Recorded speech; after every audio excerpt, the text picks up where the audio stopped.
सो hi guys, इस video में हम लोग डिस्कस करेंगे पॉलीज एक्सक्लूजन प्रिंसिपल। ऑब्वियसली अगर आप किसी भी एलिमेंट का इलेक्ट्रॉनिक कॉन्फ़िगरेशन लिख रहे हैं उसके लिए आपको पॉलीज एक्सक्लूजन प्रिंसिपल पता होना चाहिए। तो पॉलीज एक्सक्लूजन प्रिंसिपल पता होने से पहले आपको स्पिन क्वांटम नंबर पता होना चाहिए। तो देखिए, स्पिन क्वांटम नंबर जो है वो स्क्रोडिंजर वेव इक्वेशन के सॉल्यूशन में से नहीं आता है। तो ये क्या बोलता है? It tells that electron rotates about its own axis. It is not a solution of Schrödinger wave equation.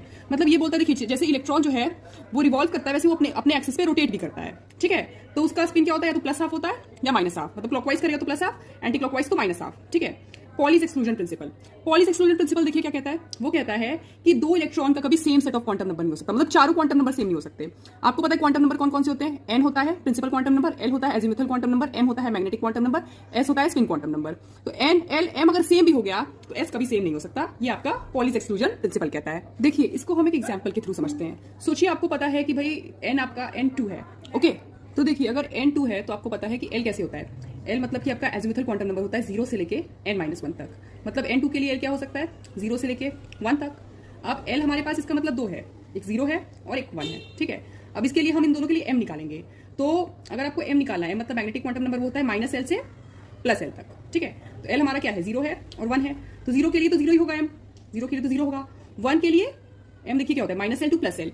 तो 1 के लिए क्या होगा? ये तो L है ना, ये जो 1 है ये तो L है, तो -L to +L मतलब -1 0 +1। ठीक है, तो इससे ऑर्बिटल, तो ये 0 मतलब क्या होता है? L अगर 0 होता है तो आपका s ऑर्बिटल होता है ना, s सबशेल होता है। और अगर 1 होता है, L अगर 1 होता है तो आपका p सबशेल होता है। तो p सबशेल में इसका मतलब ये है 3m है, तो मतलब 3 ऑर्बिटल है। एक 0 है, एक -1, एक +1 है। अब देखिए इससे पॉलीज एक्सक्लूजन प्रिंसिपल हमें कैसे पता चलता है?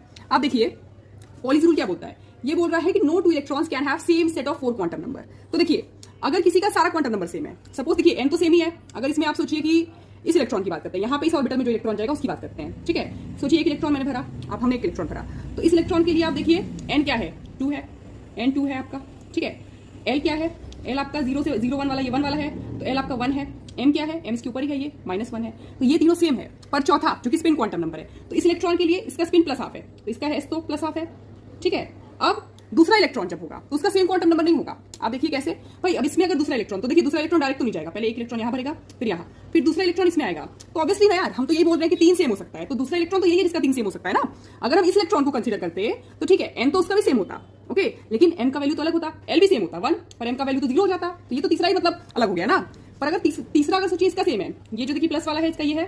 ठीक है, अब दूसरा जो आया भाई उसका तो एंटी क्लॉकवाइज स्पिन है, तो चारों तो नहीं सेम हुआ ना। तो जो अब आया देखिए ये वाले का, इसका स्पिन क्या होगा? इसका क्या होगा? क्वांटम नंबर N2 होगा।